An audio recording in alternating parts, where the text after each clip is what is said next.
So we're officially at the chalkboard of perspective. We've named it and we've got a pretty important lesson today. This is one of my favorite quotes in action in clinics. And it's hard choices, easy life. Easy choices, hard life. Essentially it's saying do the hard things now, life gets easier later. Do the easy things now, life gets harder later. And it's a trap that 99% of clinics have fallen into. They don't know why. They're not prepared to do the work, or maybe the work's just too much now because they're stuck on a hamster wheel and they can't see the other side. They're stuck on a treadmill. So what we're going to go through is how to navigate it, how it looks, and then how can we get the most out of what we're doing. And you're probably going to think the hard choice is spending more money, but I'm going to show you it's actually not. It's something else. So I'll set the timer for 10 minutes. I'll keep this one nice and short, and let's get into it. So on this sort of compass looking thing, we've got a line that goes up and down. That is our cost, how much we spend and invest into our marketing. Down the bottom it's high, up the top it's low. Then across this way, we've got trust. That's high, and then low on this side. Now on these two diagonals, what we've got is a new patient quality. So everyone says, oh, I just want quality new patients. They don't have a way of qualifying them. That's a whole nother video. But what we know as a quality patient is someone who actually wants the solution that you sell, and they actually know what the solution is that you sell. So a high quality patient would be someone who responds to your posting and says, hey, that's great, I want that solution, let's do it, because they actually know what it is. So on this axis, it's high on this side, low on this end, low on this end, high on this side, high on this end. So these are essentially the same lines, but they're like flipped. And there's a reason for it. So I'm going to break down the quadrants now, and we're going to go anti-clockwise this way, starting in this top left-hand side. So the way we do it is we add up the cost, the new patient quality, and then the trust to see what the story is in that clinic, okay? So low cost, low new patient quality, and a low trust level. If you had to put a picture on that clinic, it's stagnant, it's probably dead. That's just how that clinic is. They're not marketing, no one knows they exist, and no one really trusts them. So not a good place to be at all. Quadrant one, don't want to be there. That is dead. Thankfully, we're not dead, because if we are dead, what we do is we start spending money. That's the first thing. So if we come down to quadrant two, this one is going to piss a few people off because this is where 98% of clinics are in. We've got high cost, so that's what we've changed. Increase the cost, we're actually investing in our marketing. Our new patient quality stays low and our trust stays low as well. So what we're essentially doing is we are trying to attract that 3% of people. We're just saying, hey, please come in, please buy our stuff. We'll keep spending money on it. We don't even know if we're making money back on it, but we're putting money in, so we're getting something back. So we're not dead, but what we are is invisible. We're just picking up the scraps essentially. And that's where most clinics are, because they think if they spend money, it's going to fix their problem, and it doesn't. So then what's the next quadrant? Well, this one here is quadrant three. This is kind of like a bit of a unicorn, but it does exist. So we go high cost, high new patient quality, high trust. That's where all these quadrant two people think they are, but they're not, because no one knows who they are and no one trusts them and they're not putting the work in. Okay, so these guys are, if you want to be fancy, they're scaling. They are kind of, right now, a unicorn, because they don't exist. Well, not many of them anyway. So what they've got is high trust, high quality, and they're investing a lot of money into it, and it's just like a cash machine. So the step before you can get there is quadrant four, which is low cost, high new patient quality, high trust. This is a personal brand, okay? This is being influential, right? So people know who you are, influent. People know who you are, they trust you quite a lot, but you're not spending huge amount of money on marketing. You are investing, but you're not spending huge amounts. This quadrant up here is where personal brands thrive. Couple of dollars a day, retargeting the same warm audience, building trust, improving the quality of the patients because they actually know what you do. Then one day you can start to increase your cost and become a unicorn, and all of a sudden people trust you, they know you, they like you, they're really high quality patients, and you put in money and you get more money back out. That's how marketing's supposed to work.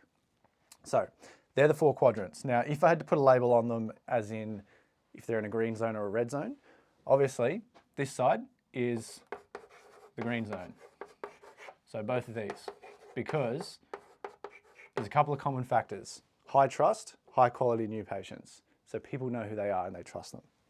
The red zones are these ones.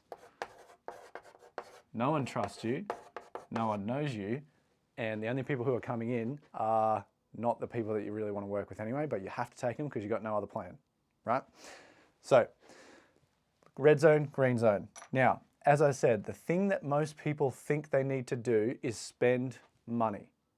That's what's going to make the difference. So people with low trust, low quality new patients are like, all right, I'm going to make the hard choice and I'm going to spend, I'm going to invest in our marketing.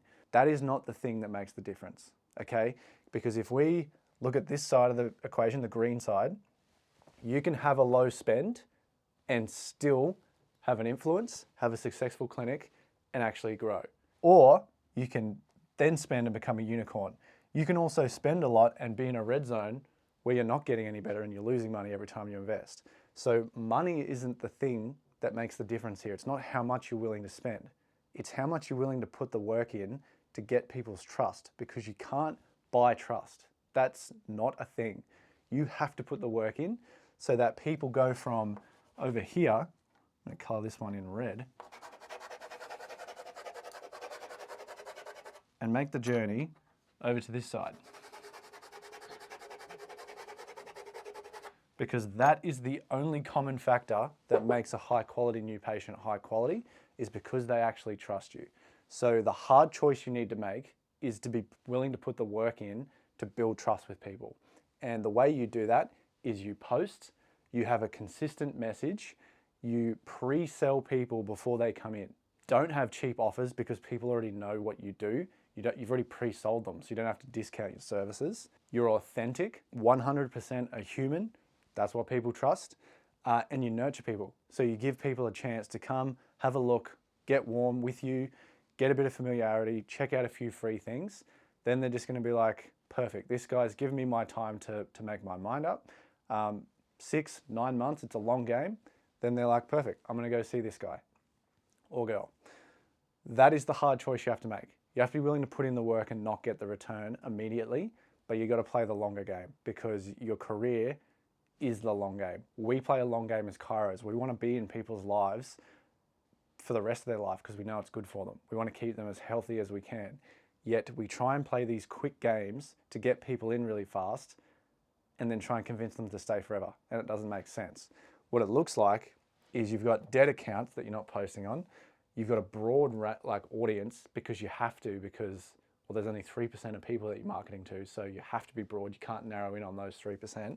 You've got a huge sale in the new patient and reporter finding exam right off the back of a cheap deal. So you do a $49 offer and then try and sell a couple of $1,000s worth of care on the next visit.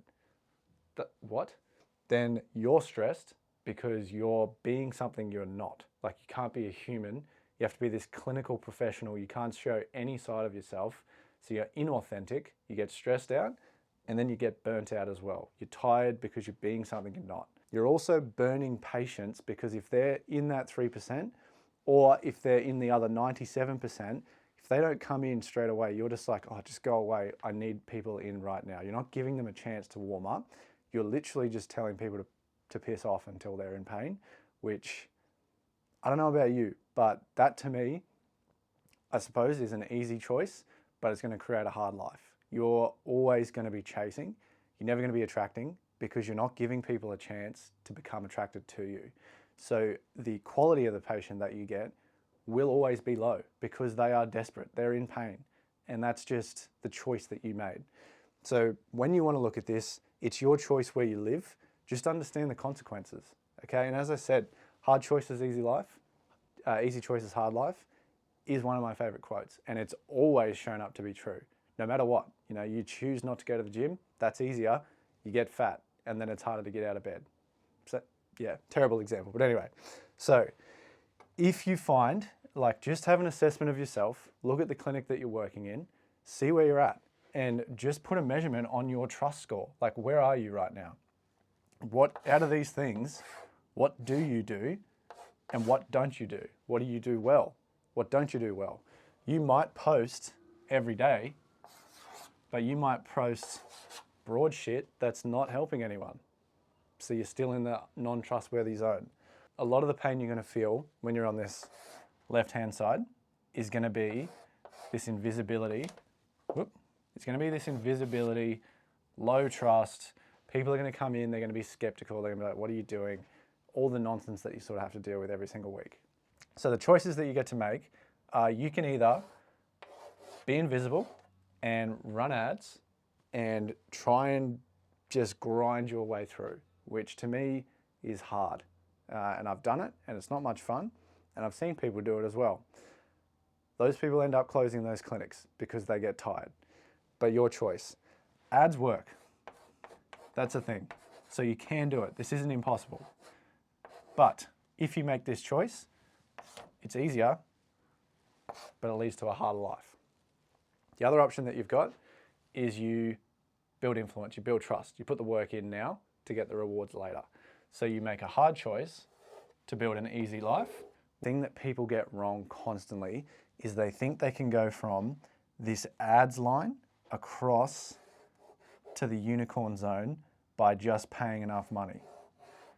But as I've said, you can't buy trust. It doesn't work. You will never get across that line just by running ads. And so what you can do is you can go from this quadrant down this way because you've got the trust, and then you just increase the spend. That's actually possible. You can pay more once you've got the trust. You can't pay more to get the trust. Doesn't work like that. So personal branding starts with posting, get your skill up, know who you want to work with, then start building out your proper offer so you don't have to give out a stupid discount. You can nurture the other 97% of people. And then one day, hopefully, you can become a unicorn clinic just by increasing the amount of money you want to spend on your advertising, rather than running on the treadmill, just turning it up even faster and never getting across that line. It's just not going to happen, unfortunately. So that's kind of like the compass of quadrants, and you choose which one you want to be in. Quadrant 1, I'd just look at getting another job. Quadrant 2, just have like an honest look at yourself and at the clinic that you work in and at other clinics that you see, your friends, and see if they are in that one and see the pain that they have because they're trying to get across a line that they're not going to get across. You can't choose to be in quadrant 3. You have to earn it by going to quadrant 4 and actually building the trust, building the high quality new patients. And then all you need to do then is increase the spend, and voila, it's unicorn time.